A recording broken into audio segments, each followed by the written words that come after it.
Au nom du Père et du Fils et du Saint-Esprit. Amen. Mon Seigneur et mon Dieu, je crois fermement que tu es ici, que tu me vois, que tu m'entends. Je t'adore avec profonde révérence.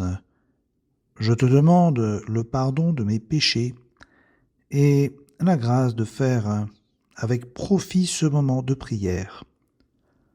Ma Mère Immaculée, Saint Joseph, mon Père et Seigneur, mon ange gardien, intercédez pour moi.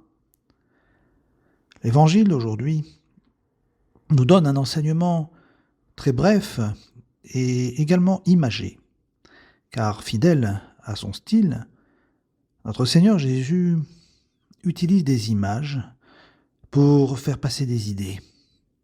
Et l'image d'aujourd'hui, c'est celle de la lampe. Oui, dit Jésus, personne, après avoir allumé une lampe, ne la couvre d'un vase ou ne la met sous le lit. On la met sur le lampadaire pour que ceux qui entrent voient la lumière. Ça paraît évident.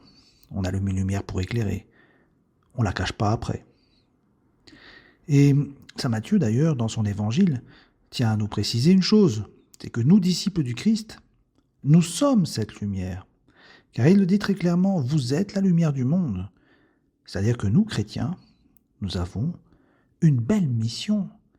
Donner la lumière, éclairer, donner du sens.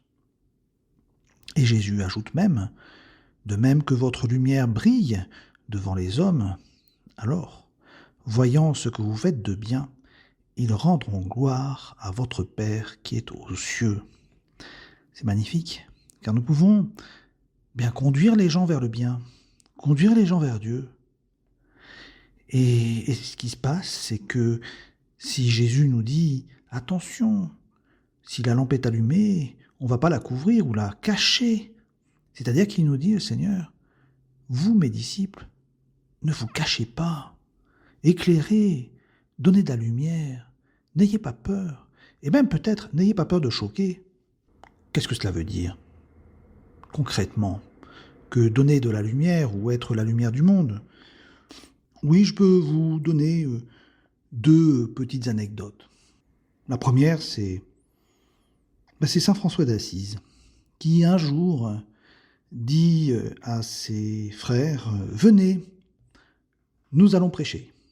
Alors, saint François ainsi que ses premiers disciples sortent du couvent et puis ils parcourent la ville, mais saint François reste silencieux. Et ses amis s'étonnent. Pourquoi ne dit-il rien? Je croyais qu'il allait prêcher. Alors un de ses frères lui dit « Frère François, vous aviez dit que nous allions prêcher. » Alors, bien le saint lui répond « Ben oui, c'est ce que nous sommes en train de faire maintenant, par notre exemple. » Parce qu'effectivement, en voyant ainsi ce groupe de personnes habillées avec leur habit très pauvre de franciscains, bien, rien que cela était une prédication en soi. Et puis, il y a cet autre exemple, une petite anecdote.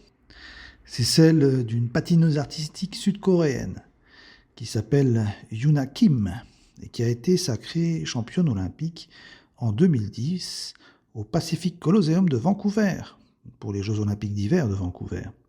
Et elle avait eu à l'époque le score le plus élevé de l'histoire du patinage artistique. En fait, cette sud-coréenne, s'était convertie au catholicisme 2 ans plus tôt parce qu'elle était venue s'entraîner au Canada et là, elle avait découvert la foi. Et elle était devenue chrétienne, elle avait même choisi comme nom de baptême Stella. Et donc, rien de bien extraordinaire, cette jeune championne qui avait 19 ans, bien, avait fait un signe de croix à l'issue du programme court qui l'a emmenée vers la médaille d'or qu'elle a décrochée ensuite. Mais ce qui se passe, c'est que dans son pays, où il y a peu de chrétiens, ce geste avait surpris. Et c'était une véritable star, cette patineuse artistique. En fait, tous ses faits et gestes étaient scrutés à la loupe par les médias, et alors elle portait au doigt un disonnier, petite bague, hein, et ça faisait jaser un peu partout. De quoi s'agit-il? Une bague de fiançailles, et les commentateurs de la télévision en train d'expliquer ce qu'était un disonnier. Et voilà.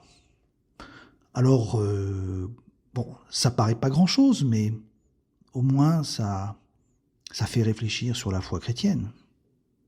Alors vous me direz, mais moi, je vais pas entrer au bureau, ou à l'usine, ou à l'université, ou en salle de cours, n'importe où, en faisant un signe de croix. Je vais pas faire des choses bizarres. Et effectivement, nous n'avons rien à faire de bizarre. Mais nous n'avons pas à nous cacher non plus. Nous n'avons pas à avoir peur de la foi, être pris par les respects humains. Et c'est pour cela, je pense que nous pouvons ce matin penser à cela. Est-ce que j'ai peur de me montrer, de me manifester comme chrétien?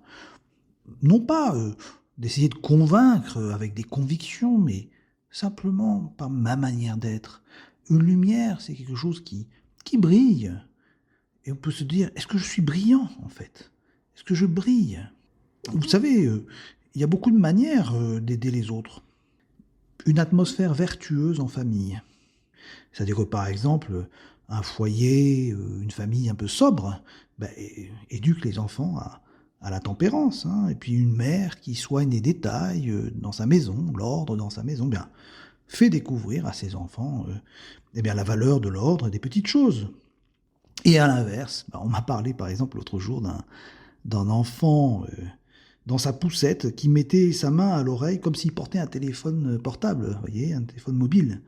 Et en fait, il avait pris cette habitude lui aussi d'imiter son papa parce qu'il le voyait lorsque son père poussait la poussette prendre systématiquement son téléphone et passer un coup de fil.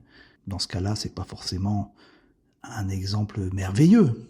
Oui, les gens nous voient et d'une certaine manière, ils nous jugent. Ils se disent « Ah, c'est ça un chrétien ». Si vous voulez, je peux vous donner un petit truc. C'est, je vais dire, le truc de Tertullien. 3e siècle quand même, hein, après Jésus-Christ. Et il explique que les païens ont été frappés par le témoignage de l'amour chrétien. Et Tertullien rapporte, il dit « Voyez comme ils s'aiment ».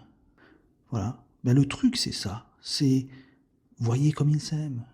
Nous, les chrétiens, notre manière de briller dans le monde, d'illuminer les autres, c'est notre manière d'aimer, notre manière de sourire, notre manière de servir. Jamais un mot négatif, jamais une critique, jamais quelque chose une plainte ou quelque chose de mauvais contre notre prochain. Ah oui, une bonne humeur, systématique, toujours aimable. Ah, ça va frapper, hein, parce que on voit pas souvent ça. Une personne qui est toujours gentille, toujours à l'écoute, et toujours au service, généreuse. Ah, on va surprendre beaucoup de monde si nous agissons ainsi. Oui, nous pouvons éclairer, nous les chrétiens, sans rien faire d'extraordinaire, sans, comme on dit en France, avec la laïcité, porter des signes religieux ostensibles, hein, sans faire preuve ainsi, je dirais, de manière militante, hein, de notre foi. Notre joie attire. La joie du chrétien, c'est quelque chose de magnifique. Et les gens nous demanderont, mais pourquoi es-tu joyeux? Pourquoi es-tu optimiste en ces moments où, dès qu'on ouvre le journal ou qu'on regarde les informations, on nous dit que tout va mal? Oui, il y a quelque chose qui nous rend joyeux et optimistes. C'est notre Seigneur Jésus, c'est la vie chrétienne. C'est la prière. Prier me rend heureux, joyeux et paisible, tranquille, serein, parce que mes soucis, je les abandonne dans le Seigneur. Alors oui, la lumière doit éclairer. Je pense au signe de croix que la Sainte Vierge a fait à Lourdes plus d'une fois devant Sainte Bernadette Soubirous. Et alors, elle était tellement surprise et émue de voir cette dame faire un signe de croix, qui est un geste vraiment banal, que Bernadette Soubirous, elle aussi, s'était mise à faire comme hein, la Sainte Vierge, un beau signe de croix.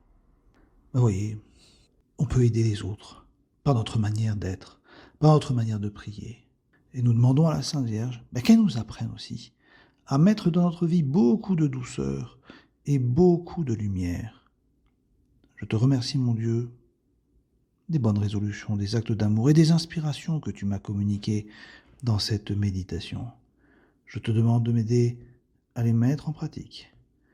Ma Mère Immaculée, Saint Joseph, mon Père et Seigneur, mon ange gardien, intercédez pour moi.